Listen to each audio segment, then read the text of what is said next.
sebagai Direktur Utama PT Kereta Api Indonesia Persero merupakan contoh konkret penerapan nilai-nilai kepemimpinan ASN berakhlak.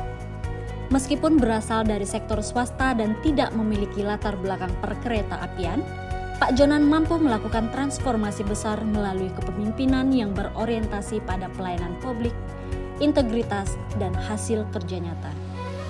1. Berorientasi pelayanan. Pak Jonan menempatkan kepuasan masyarakat sebagai tujuan utama.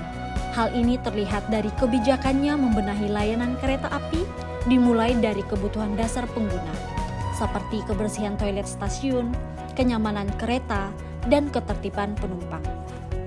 Penerapan kereta full AC, penghapusan penumpang naik di atap kereta, serta sistem etiketing merupakan wujud nyata kepemimpinan yang mengutamakan keselamatan, kenyamanan, dan kualitas pelayanan publik.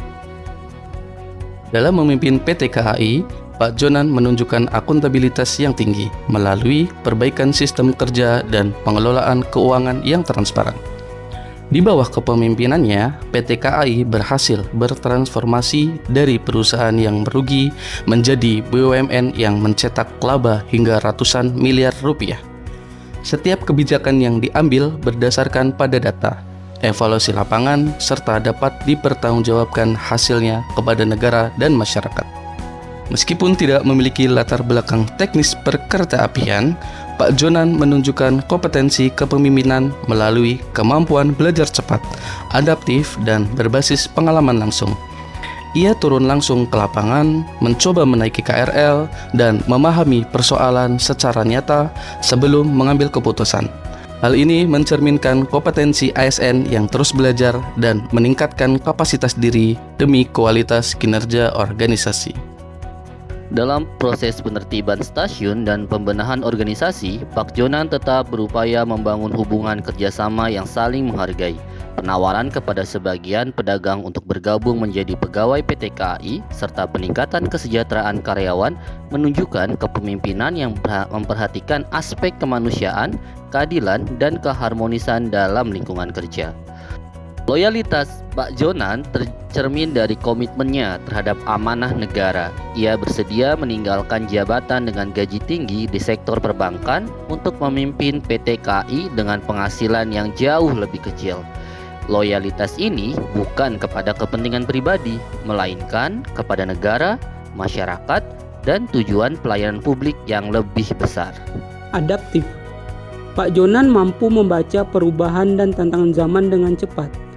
Transformasi sistem perkeretaapian, modernisasi sarana, penerapan teknologi tiket elektronik, serta penyesuaian pola layanan menunjukkan kepemimpinan yang adaptif terhadap dinamika sosial, teknologi, dan kebutuhan masyarakat. Prinsip improve one by one mencerminkan kemampuan beradaptasi secara bertahap namun konsisten. Keberhasilan transformasi PT KAI tidak dilakukan secara individual, melainkan melalui kolaborasi dengan berbagai pihak, termasuk Kementerian BUMN, pegawai PT KAI, dan pemangku kepentingan lainnya. Dukungan dan arahan Menteri BUMN saat itu menjadi bagian penting dari keberhasilan perubahan, menunjukkan bahwa kepemimpinan efektif membutuhkan kerjasama dan sinergi lintas sektor.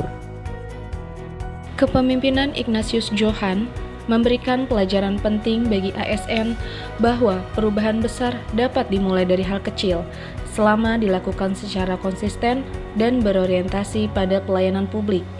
Nilai-nilai berakhlak tidak hanya menjadi slogan, tetapi harus diwujudkan dalam tindakan nyata, keberanian mengambil keputusan, integritas, dan komitmen untuk melayani masyarakat secara profesional.